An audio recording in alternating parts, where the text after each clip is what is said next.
May 14th, 2015. From El Cajon, California, this is episode 72 of You Can Bet on That. Hi, everybody. Welcome to You Can Bet on That, a podcast for the recreational gambler. My name is Mark Duvall, and sitting next to me is Dr. Mike. Hello. Your brother went to Harrah's, North Kansas City. Right. And you told a story about how initially it looked like maybe they were paying him off in $1,199 increments to avoid W-2Gs. And after talking with him more, it sounds like that's not really what happened. And one thing we didn't mention on the last episode, though, was when you originally told the story, you said that at one point he hit some kind of bonus. Right. And the machine automatically printed out a voucher. He didn't cash out. Right. Just the machine suddenly printed one out. A voucher. Right. And we were curious as to how that could have happened. Well, we got an email from listener Jim, and listen to what he has to say. In New Jersey and Pennsylvania, there is a game regulation that any balance on a machine cannot exceed $3,000. A win that is under $1,200, but that would cause the credits on the machine to exceed $3,000, immediately causes a cash-out voucher to be printed for that win amount. Okay, so probably what happened, if this was the case in Kansas City, right, was that your brother hit some kind of bonus under $1,200, not a W-2G, jackpot. Right. Yeah, I think he said one was like $500 or $600. Yeah. That put his credits on the machine over $3,000. Right. And so it printed out the voucher. Yeah. That could very well be. We'd have to look at the laws in Kansas City, but I tried to look real quick just today. I couldn't find anything about it. But again, Jim gives an example here. For example, I have $2,900 in a Miss Kitty slot machine. I play $4 the next spin and hit a bonus. The bonus round pays $500. When the bonus round ends, the credit on the machine now exceeds $3,000, so a ticket is immediately printed out for the $500 bonus win. So again, he's talking about how this is New Jersey and Pennsylvania. I wouldn't be surprised, though, if this is exactly what happened to your brother. Could be. Yeah. And why would that be? I mean, why did New Jersey and Pennsylvania pick $3,000? Oh, that's a really good question. Yeah. I mean, is that all slot machines? I mean, is that apparently a $25 machine, coin-in machine or something? It would have to be, right? Unless you made a special law. Seemed like you'd be for getting a lot limit. of vouchers. But yeah, this was slots, video poker, any machine, basically. Wow. Yeah. So Jim's email goes on to a different subject here, one related to what we talked about last week about, hey, how come you don't have, kind of mundane, practical jackpot prizes on the slots? Like after we recorded the last episode, our garage door opener went out. Yep. So I was hoping to win a garage door opener. Specifically win a garage door opener. They have them in different sizes or, different strengths depending on the size of your door. That's right. And the size of your bet. Right. And the size of your bet. Right. So I need to bet $100. I need the big garage door opener. That's right. We've got a heavy garage door. It's one of the old ones. Yeah. Well, so Jim was talking about that. He said, remember in Mesquite, Nevada, Dr. Mike saw the fabulous prizes he would be able to redeem his Players Club points for, such as a pack of premium cigarettes or a coffee mug. Yeah. Right? Yeah. Oh, yeah. They had some doozies. He says there has to be small casinos out there that have some home appliances as prizes. He says, I do remember it was either at Foxwood or Mohegan Sun in Connecticut. They offered home/office cleaning service for a year when a certain slot machine was hit as part of a spring cleaning promotion. Oh, that's a good prize. That's actually a pretty good prize. Yeah. I would take that over the cash value, really. Clean my house for a year? That's right. Yeah. He also said at Venetian Palazzo, he saw slot machines that offer a massage/spa package as the top jackpot. See, now that I don't like. No. Because first of all, you got to stop cleaning and go get your massage. Stop cleaning. Stop playing. Stop playing. Well, are you the one who was offering the spring cleaning? Yeah. Nice. I'm going to offer that at Harrah's, Southern California. If you let me win, I'll clean your house. Dr. Mike will clean your house.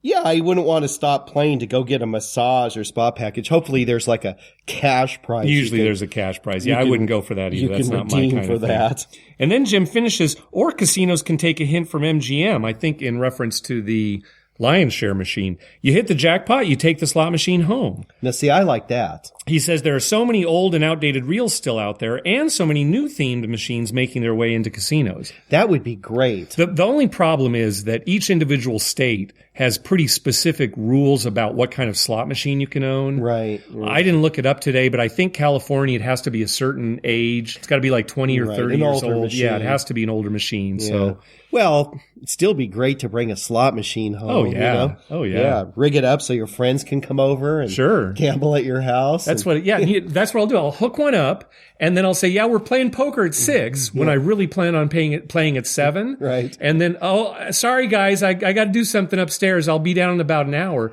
And then all they have to do is play the machine. And you being a computer guy, you've already rigged it. It's got like a 42% payback. Or That's right. That's right. It's just a one shot. I know they're not going to play it again. So take advantage of them when I've got them. Yeah, exactly. That you've hit on the secret. Invite poor poker players who like to play slots. No, I invite rich poker players. Rich bad poker players. Bad poker players who like to play slots. Hey, that's me. That's Las Vegas. That's Las Vegas. But on the same theme, we got another email from Jordan. He sent us a promotion that was just started. It's actually going on still here in May at the Prairie Meadows Casino Racetrack in Iowa for a Dyson vacuum. Yeah, the funny thing is the one they show here is the one we have. Oh, yeah? We have this one, yeah. Nice. Well, it's not like it's a jackpot on a slot. It's actually when you play during the month of May, you gain entries into the drawing. Oh. And then at the end of the month, they give away 5 vacuums. 5 lucky winners. 5 lucky winners. So, play as much as you can in May. Try to win that vacuum. This is the thing I'd win. Not the $1 million at Harrah's. No. Or the $50,000 at the end of the month. No, I'd win the vacuum cleaner. Well, that's something. Yeah, well, I'd actually be happy. We love our Dyson. Oh, it says here, win the Dyson vacuum or cash. What do you think the cash alternative is? I'll tell you, they cost about... Those are expensive vacuums. Oh, yeah, they're like $700, $600, something like that. So maybe $300. Probably $300 in free play. Yeah. Right, in free play. It says cash. So, and we got a call too from listener Adam with another one of these giveaways. Hey, Mark, Dr. Mike, Adam in Kansas calling in. I was listening to the most recent show, and you're talking about winning a washer and dryer or something at the slot machines, and reminded me of one of the casinos here in Kansas. It was, I think it was Sack and Fox or Golden Eagle, one of the 2 smaller casinos, was having a giveaway for a riding lawnmower. All the old people around here ate that up. So just thought I'd give you a call and let you know that there are some places that are giving away not Lamborghinis. All right, see ya. Funny thing about that is, remember, it was a while back, and I want to say it was Golden Nugget, maybe, in Vegas. It was one of the casinos I got a flyer. You might have got the same one. And it was like a Sears thing, but Sears was giving away Sears products. One of them was a riding lawnmower. One of them was a snowblower. Really? Remember that? I don't know if I do. Yeah, it was it was towards the end of last year. Yeah. And I was laughing because, that's what I want, the snowblower. I live in San Diego, and a riding lawnmower, we can't even grow grass here because, it was like nothing that interested me. But, if you were coming from back east, I guess, I don't know. I just hope this riding lawnmower giveaway was actually attached to a bank of slots and they had it spinning above the blank, kind of at an angle, kind of tilted. It's just spinning real slow. How about around the blades rotating the blades right above moving real slow. Or it's full speed. Yeah. Maybe it's spinning real slow, the whole thing, but then the blades are going full blast. It's really, it's really loud. Trying to play the slots right above your head. The dealer who's dealing like blackjack a few feet away has got this pounding headache because all night long he hears this lawnmower. Yeah, that'd be good. Well, remember a few years back, we actually got this was a flyer. It was a mailer. Yeah, it was a mailer. We got this in the mail for, come this certain night at Harrah's and we'll give you a 12-pack of Pepsi. I liked it. It was a mailer. All the people walking around the casino with 12 packs of Pepsi. It was so funny. All these people 12 packs of Pepsi. I mean, it's a good enough, if they give it to you for free. I mean, okay, well, I'll take some soda. But the fact that they actually sent out a mailer to lure people in. The mailer costs more than the 12 pack of soda. Exactly, just the postage. You know what's funny is they should do that. Casinos, give us what we need, not what we want. Right. We want Lamborghinis, but what we really need is a 12 pack of Pepsi. Right, maybe a bag of rice. Yeah, a bag of rice. Like that. Exactly. I'll tell you a funny story real quick. I was at the chiropractor for my back, and he's telling me about his ex-wife who goes out to one of our local casinos here, Sequan. Mm-hmm. And she was having financial problems. So their daughter was trying to square away her finances, and she was going through her bank statements, and she was taking out of her bank account about $5,000 a month at Sequan. Ugh. Playing slots. Yeah. Right? And he went on to tell me that she's got a pension, and it's about $5,000 a month. So she's using all of her pension money for gambling. Yeah. And she wasn't paying her water bill and electric bill and stuff like that. She was getting herself into trouble. Yeah. And so anyway, I mean, they talked to her, and they even talked to Sequan, and I don't know what happened. But the funny part is he was telling me that the daughter was saying, well, she doesn't have a house payment because the house is paid off, but she's using all of her pension gambling. How's she eating? Well, is he paying alimony? No. This is, okay. All right. She's 70 years old. Okay. All right. The daughter was concerned about her being able to eat. Yeah. And he was like, oh, don't worry. She's at the casino. They're feeding her. They're probably giving her giveaways and clothing her. She's losing $5,000 a month. That's right. She can shower at the spa. Yeah, right. She's probably got everything taken care of. Yep. Probably doesn't even need the house anymore. That's good. Give her room. So. All right. So there's a positive example of the casino giving somebody what they need. What they need. Exactly. Nice. Well, we did talk last episode too about how it seems like we don't see cars as giveaways so much anymore. Not as much. And I don't know, maybe we just aren't looking for them because we actually got quite a few responses from listeners about, the thing is, there's very rarely a car on top of a craps table. It's pretty unusual. Yeah, it's pretty unusual. And when there is, we notice it. Other than that, we don't notice much going on unless it's a nude person. That's nude. That we pay attention to. Why? Yeah, it's true. It's true. We're in a casino. Oh, they've got slot machines here, Mike. Have you ever noticed these? Yeah. Well, they're everywhere. What's that BUFFET thing? I can't even pronounce it. Well, Greg on Twitter, he actually mentioned a few places, at least in Las Vegas, where they have cars very visibly, out front. Displayed. He said at Mandalay Bay, they've got a Corvette. He's seen a Mustang Cobra at Four Queens. Yeah. They've got a Maserati at Green Valley Ranch. I guess that's relatively new. And this is funny. He told us about this, and I actually noticed it the other night and forgot to tell you. Up here in Southern California, there's this BMW. It's an all-electric BMW. We go there every week, and I've never noticed Mike, it's right when you get off the elevators. And we focused on getting to the cage, getting my money, and getting to the craps table. It's right as you get off the elevators from the parking garage. So we walk by it every single time. That's so funny. There, yeah. That's so funny. Well, I'll tell you what, though. Really? Do you want a Maserati or a Corvette or an all-electric BMW? That's trouble. Those things are trouble. Oh, yeah. They should be giving away is like a minivan, a Dodge Dart. Right. I'd like a Suburban. Yeah, you get like a 2004 Suburban, maybe. Yeah, something I can use, right? A truck I can haul stuff in. That's what they should give away. Because these things, seriously, if I won this electric BMW, I'm taking the cash. Oh, absolutely. Yeah. I mean, why would you want an electric BMW? I bet you if you went to some local casinos in Las Vegas, if they're giving away cars, they are more practical. Yeah. Right? They're not the touristy kind of attraction. I mean, a Maserati, it'd be fun to drive. Sure. But I don't know if I'd want to drive that to work every day. Well, just the insurance and then, the upkeep and everything. Everything. Terrible. Yeah. Hey, thanks to everyone who's been clicking through our Amazon link. Remember, when you're going to buy something through Amazon, go to our page first, youcanbetonthat.com, and click through our Amazon link at the top of the page. That way, when you make a purchase, we get a little kickback that helps cover the costs of hosting the show, and it doesn't cost you a thing. You'll pay the same price just like normal. Hey, let's take a few more phone calls here. Don't forget, call our voicemail hotline at 951-292-4377. That's 9512-WAGERS. 9512-WAGERS. And we'll probably play your clip on the show. First, let's hear from Ben.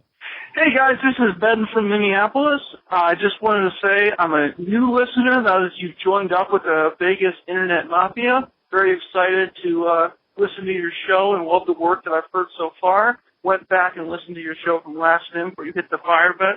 Congrats. That was pretty damn exciting just to listen to. So I have a question for you. I'm a craps player, love playing. However, I don't really feel comfortable losing more than about $500 per session. I like to spread my money out. I like to play for a long weekend in Vegas, but my kind of risk of ruin number is about 500. It starts to get a little tight if I lose more than that in one sitting. I was wondering if you guys could kind of help with some strategy, maybe some money management tips, some ways of playing. I'm a big fan of just playing the pass line and the odds, and then maybe one or two or three if I'm feeling saucy come bets. But any advice would be appreciated. Love the show so far. Looking forward to listening to a long time and maybe seeing you at VIMFP. Take care. Okay, good. So, Ben, you're already taking the best wagers on the table for money management. And that's probably the best thing to do as far as money management. Yeah. Pass line and come bets. Here's what I would say. If you're talking about, not wanting to lose more than $500 in a session, if you're playing in Las Vegas, if you can find a $5 table, that would be the best thing to do. $5 or less. Because even at a $5 table, if you're playing like 3, 4, 5 times odds, you should last on $500 for a while, even taking full odds. Quite a while. Right, yeah. right.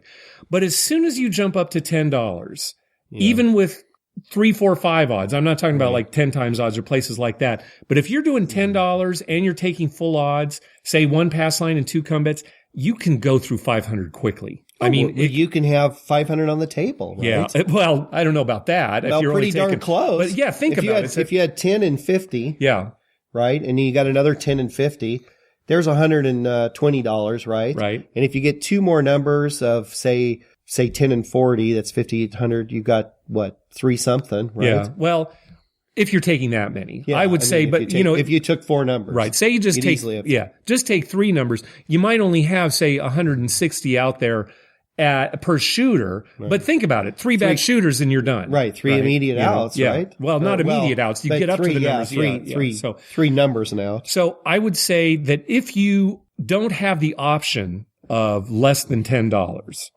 then do not take full odds. Now, we've said this before. If you've got the bankroll, we absolutely recommend that you take full odds.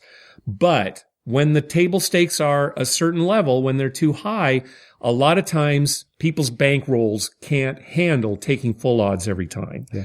Well, how about this? If it's a $10 table, you take a pass line bet. Yeah. You do take full odds. Yes. And then if the point is a 6 or an 8, you place the other one. You just place it. Yeah. No come bet. Right. And if the point happens to be a 5, then you place the 6 and 8. You got a little more out there. Yeah. And you just do that, and you take your chances with that. Yeah. Because your place bet's going to be less than if you went through the come. Right. I agree with you. I think that's a great way to do it. That'd be a good way to go. The house edge is higher on the place bets, but again, we're talking about kind of money management here as opposed to long-term results. Because you're playing for a short term. You're playing for the weekend. Right. And you could put, $12 on a 6 or an 8. Right. And then have your money on that pass line. And maybe even at $10 table, if the point was 5 or 9, don't take even full odds. Sure. Right? Instead of 40, take 20. Right. And then place the 6 and 8 for 12 each. Right. We talked about it before. If the point is a bad one, say like a 4, yes, that odds bet is still a good bet, but chances are it's going to lose, right? It's going to lose twice as often as it's going to win, right? Yeah. So lower your odds, take half. Yeah. Remember, I was doing that last week. Yes. And I hardly ever do that, but on 4 and 10, I just wanted to make the 2,000 I bought in for last the whole night. Yep. So when 4 and 10 came up, I wasn't putting out 3 times. I was putting out 1.5 or 1 times odds. And then I was adding to it as I went. Yeah. So, if a number hit, I'd add to the odds. Yep. Yep. I'm glad he's from Minnesota too. My wife will be happy about that, being a Minnesota girl. Yep.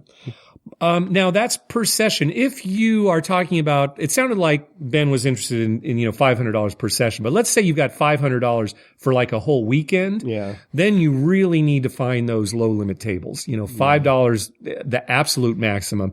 And even in that case, maybe you should be taking full odds on a pass line bet and then maybe placing the 6 and 8 for $6 each. Right. Because honestly, a whole weekend, $500, even playing that way, you could go 500 very easily. very easily. Very easily. Yeah. Craps. Yeah. It's a volatile game. Yep.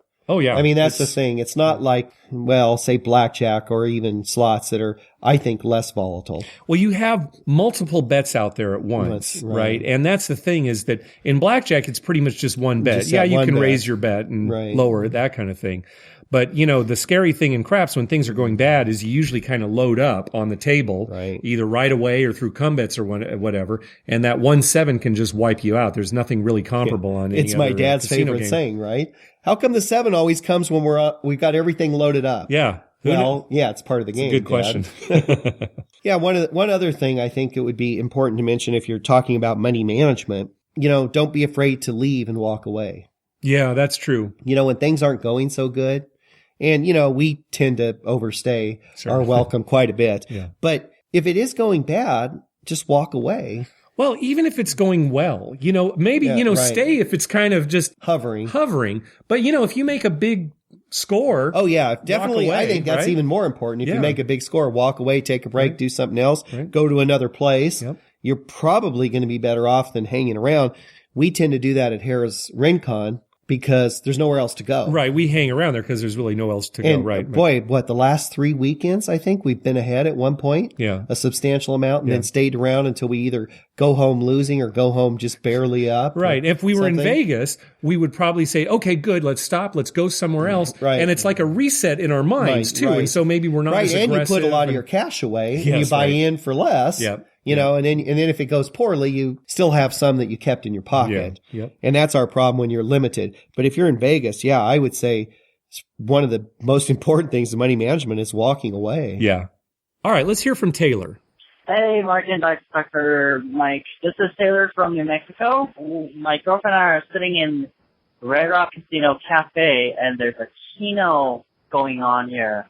I had an idea that you guys should have a Keno meetup at the D Grill during VIMFP. Like, you don't have to plan anything, just like tweet out and say, hey, we're at the D, and just have like breakfast Keno meetup at the breakfast or like a drunken food at late night. I would actually play, except I don't know how to play Keno, and same thing with my girlfriend. So I think some people will show up, actually. It'd be fun. Maybe you guys can bring back a Keno. Well, after these Keno lessons over some drunk food. All right, guys. Thanks for your podcast. Talk to you guys later. Bye. Yeah, that would be fun. Just again, like at the D Grill for breakfast, something like that.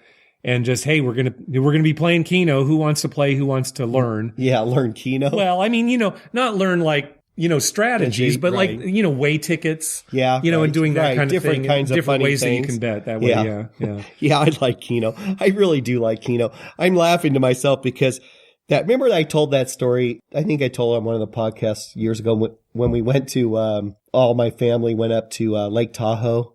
And my daughter picked the Keno numbers in the cafe. Yeah. Because I have to buy the ticket and everything, but they don't care if the little kid picks the numbers. Right. And it was a 20 spot and she filled it out and then I gave it to the waitress and she's like, oh, there's only 19. She missed one. She missed one, right? And then my brother, he's like, oh, take 10. And then they do the things and 0, if you get 0, it pays $1,000. Right. If none of your numbers comes up. Mm-hmm. The only number that came up was 10. Yeah.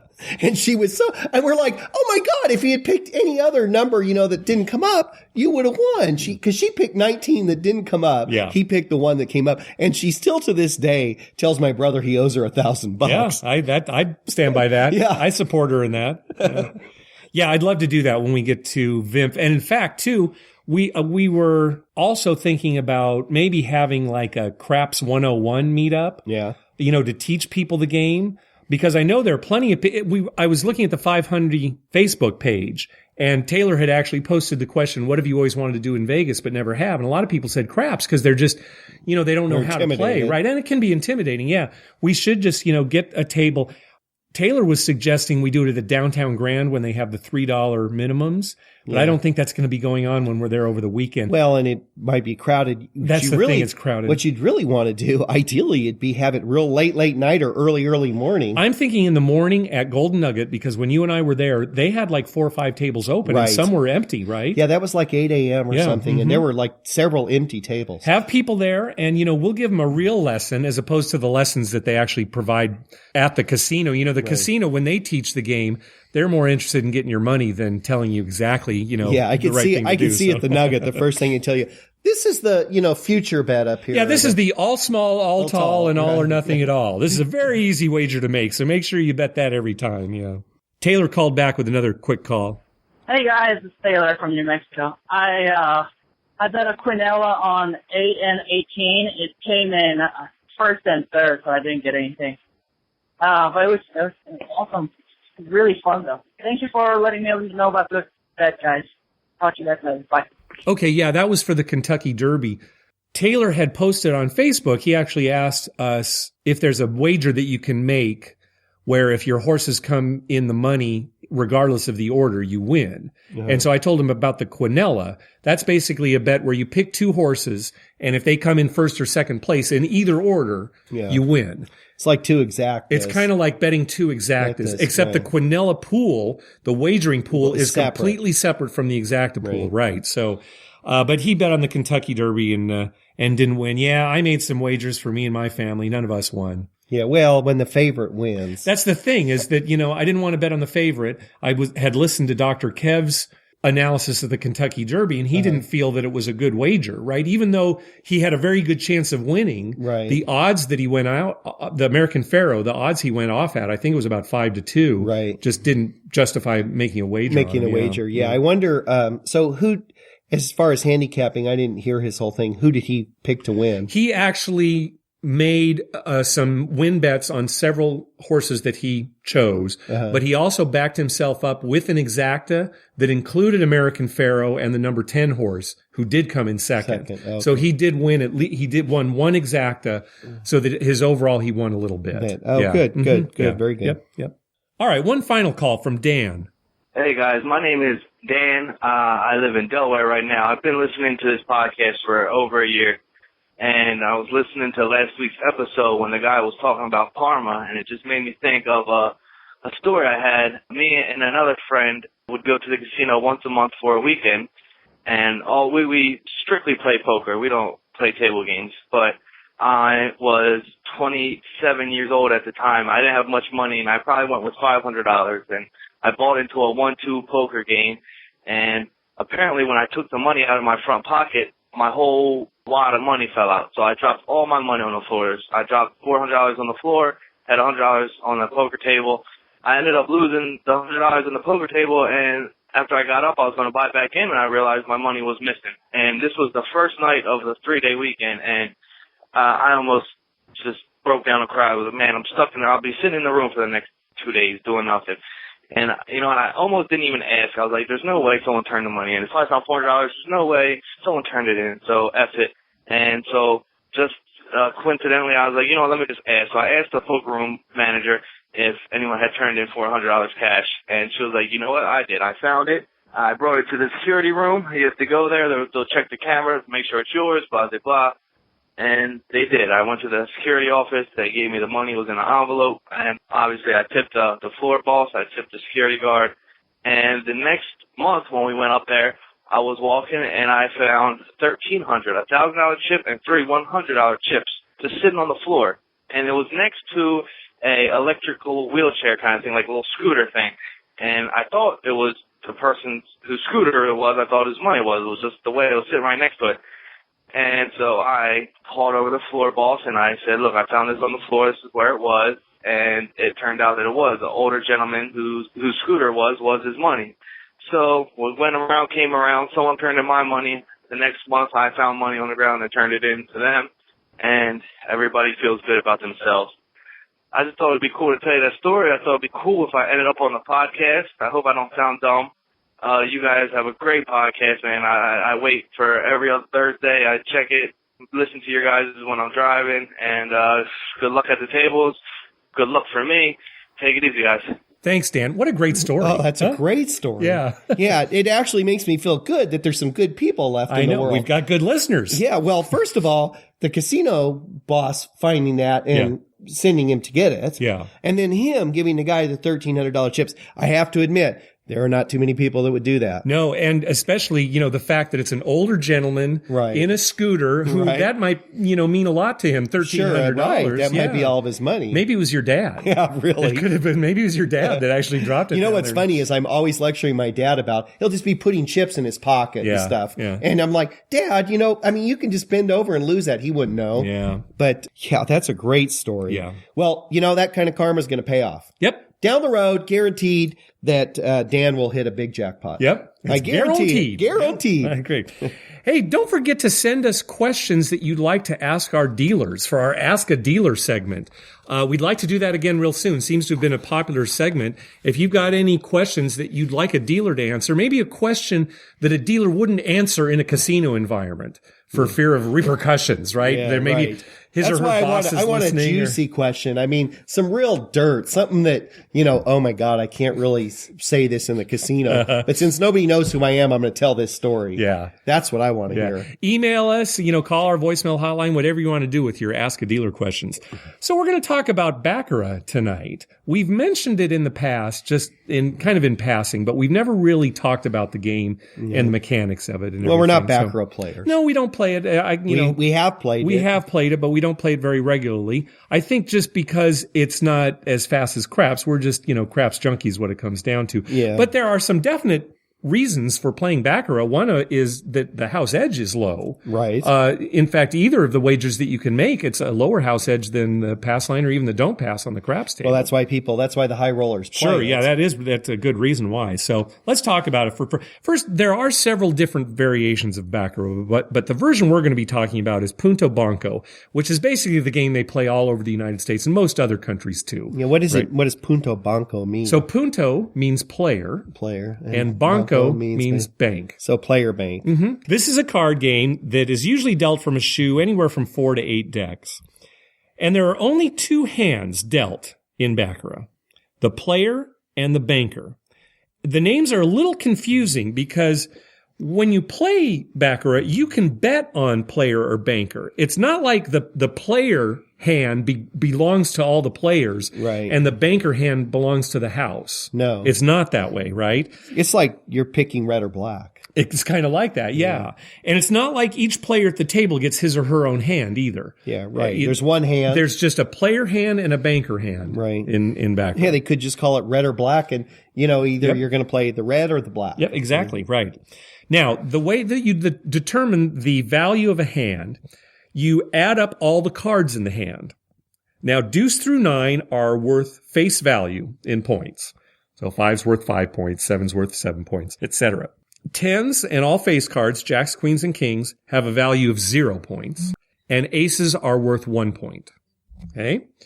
You add up all of the cards in the hand, and you come up with a point total, and then you only use the ones digit from that total to determine the value of the hand. So if you go over 10, you just use the second digit. So a 12 is a 2. Right, exactly. So yeah, if it's over 10, you subtract 10 and you just look at that second digit. 10 is a 0, Yeah. 11 is a 1, 12 Right, is a 2. exactly. So as an example, if you had an ace and a 4, that's 5, right? A 1 and 4 equals 5. If you have an 8 and a 7, that is also a 5 because 8 plus 7 is 15, but you only look at that second digit. Right, exactly.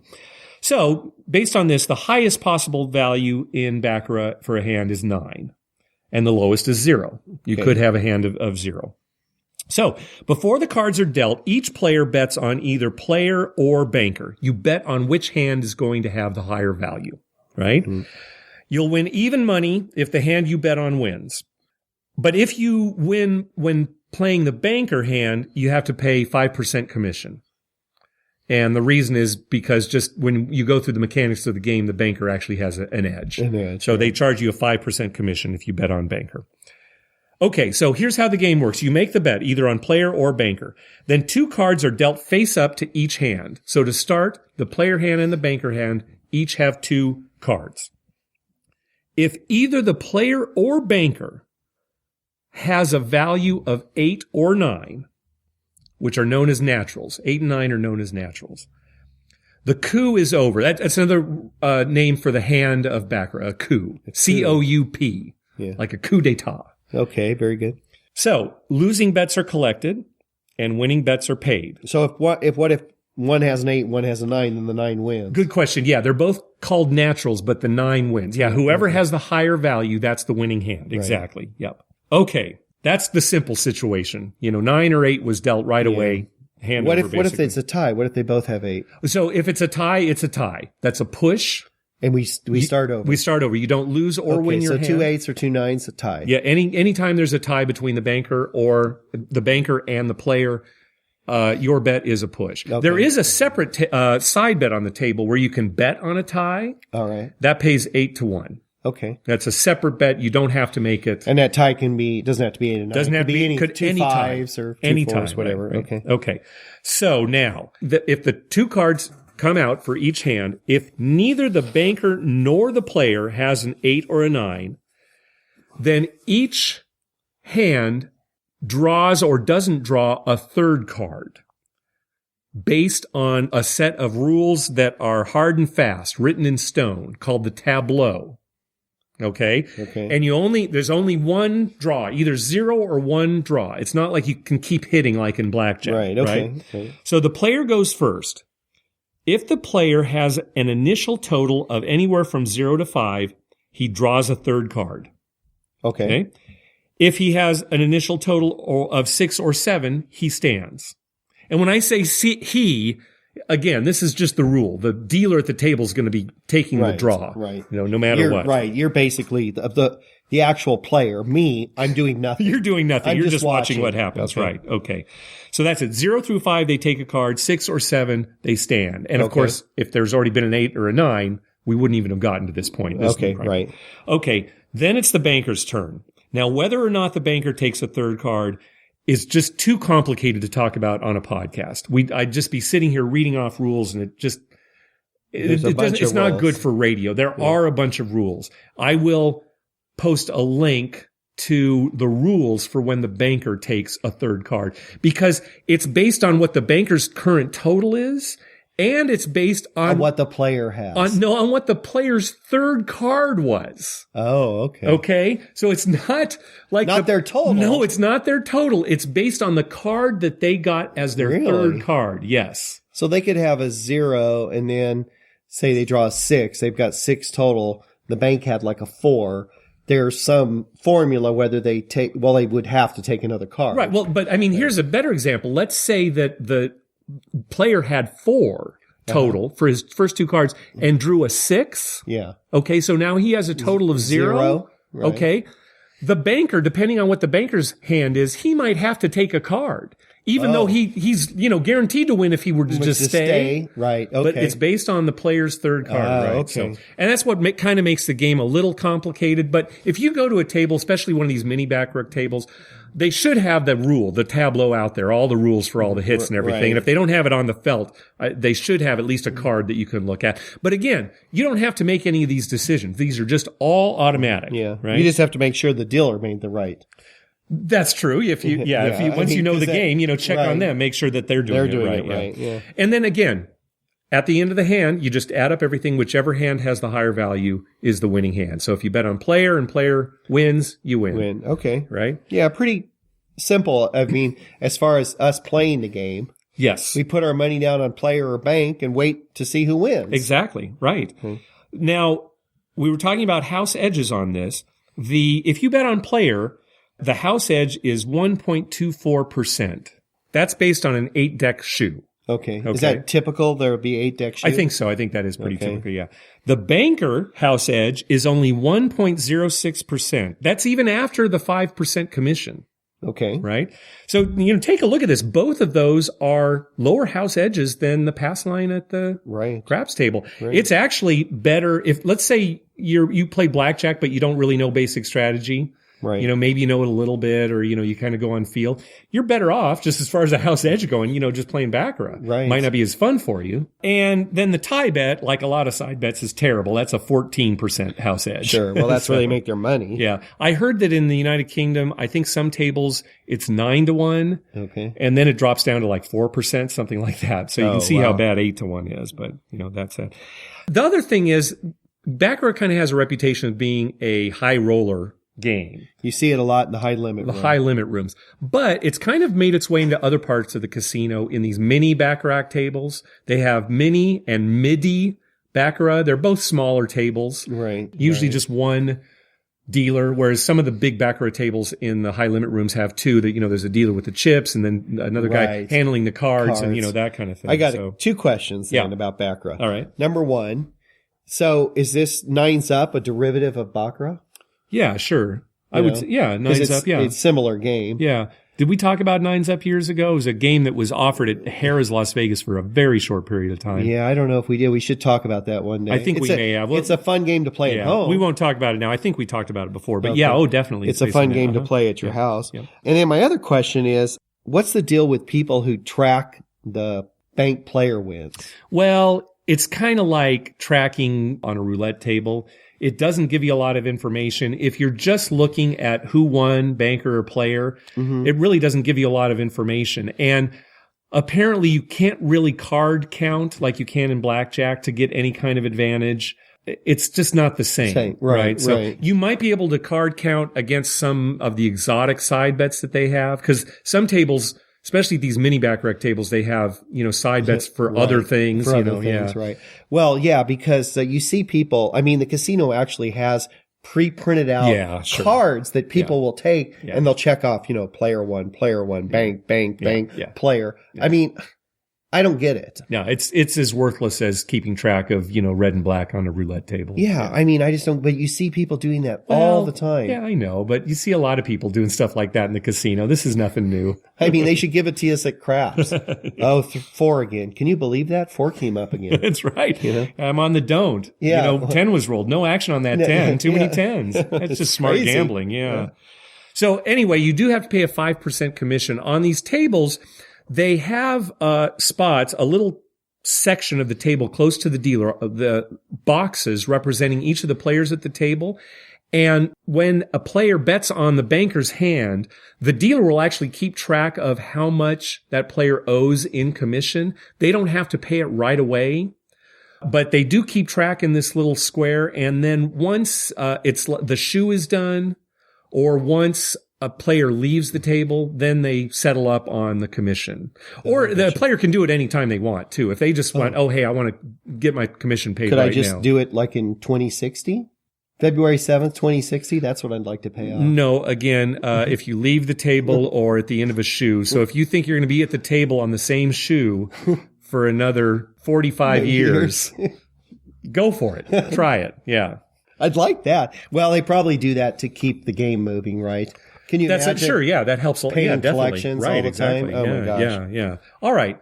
Did we completely mess up the rules of Baccarat? Are we going to get an angry email saying, well, you got it completely wrong. That's not how the game's played at all? Could be. That could happen. Very possible. Very possible. Yeah. We don't play enough Baccarat. So if there is something we missed, let us know. Yep. We'll correct it. We absolutely For the people who, don't play Baccarat and could care less, really. Exactly. Well, that's going to do it for this episode. Be sure to check out our TV listings showing all the gambling-related shows coming up within the next 2 weeks. I update those listings every Wednesday using a program I wrote myself to search through all the raw American TV data. Just go to our webpage, youcanbetonthat.com, and click on the link at the top that says TV listings. Oh, and the Preakness is coming up this weekend, too. This weekend, right, exactly. Right. I noticed that in my listings. We'd love to hear from you. Call our voicemail hotline at 951-292-4377. That's 951-2-WAGERS. Or you can email us at youcanbetonThat@gmail.com. Also, follow us on Twitter at YouCanBetOnThat. We always tweet when we're in a casino or on our way to a casino, and we'd love to meet up with you. Like us on Facebook at facebook.com/YouCanBetOnThat. And finally, head on over to iTunes and write a review on us. When you do, it helps us get new listeners. Take us home, Dr. Mike. Well, I think we would be remiss if we didn't mention Deflategate. All right. because we talk about wagering. We've talked about sports wagering and stuff. Yep. And this is just another example of the reasons I don't like to bet on sports. Yeah. There is a lot of shadiness to it. Yeah. It's sad because it's sports. I love sports and everything. I mean, I really love sports. I'm a huge sports fan of all sports. But it seems like in every sport there's something. I mean, there's basketball refs who are cheating. There's football players. And I'm not saying Tom Brady is, the worst person in the world. Sure. But there was a little bit of shadiness going on. Well, there. now, am I in the minority here? Because it seems like I am when I watch TV and what have you. I'm happy with this 4-game suspension. Yeah. A lot of people are saying it's too much, and he probably won't serve any of it. They'll probably wipe it out. But I'm thinking, yeah, at least that. Yeah, I'm for it. Okay. I was thinking a year. Yeah. No, really. There would have been an uproar over that, though. There would have been. Well, I'll tell you what. Sean, God, I'm not going to be able to come with his last name. The coach of the New Orleans Saints. Remember they were having players that they were putting like a bounty, like Bounty Gate, yeah, right, Bounty Gate and all that. They suspended him for a year. Yeah. Right. Well, I think they had more evidence in that case. Yeah. Right? Well, and that is a lot evidence, worse. And that is, people get hurt and stuff. Yeah. But I mean, this is something that really affected the game. And you're naive if you think that Tom Brady just did this in 1 or 2 games. Yeah, right. I mean, this has been going on for a long time. Hey, look, he was the one who fought for visiting teams being able to bring their own balls. Yeah. Right. And also, I mean, they have the lowest fumble rate of any team in the league. And I mean, there were a lot of things here. So it just gets me. I just hate that sports gets tainted like that. Well, it is a shame. I know it does. There's soccer refs who do weird things. There's been soccer problems, right? I mean, has there been a sport where there hasn't been a problem? Well, just look horse racing certainly has theirs. Yeah, look at the big fight here recently, right? Pacquiao didn't reveal his shoulder injury, right? Supposedly. Right. Oh, come on. Geez. Oh, God. That's a terrible thing, actually, too, because if a guy's betting on that, right? Sure. And, you're betting on Pacquiao, and then afterwards, he had a shoulder injury. Yeah. Well, boy, I'd want my money back. Yep, I know. So anyway, it's just sad that we hear this, and I just wanted to mention it because it's been bugging me all week. All right. So, and I don't like New England anyway. So. Oh, okay. So there you go. So we're Chargers fans, and they seem to be they a thorn seem in to our be side. our nemesis. Yeah. So I'm happy if he's out for a while. Okay. All right. Thanks for listening. Good night.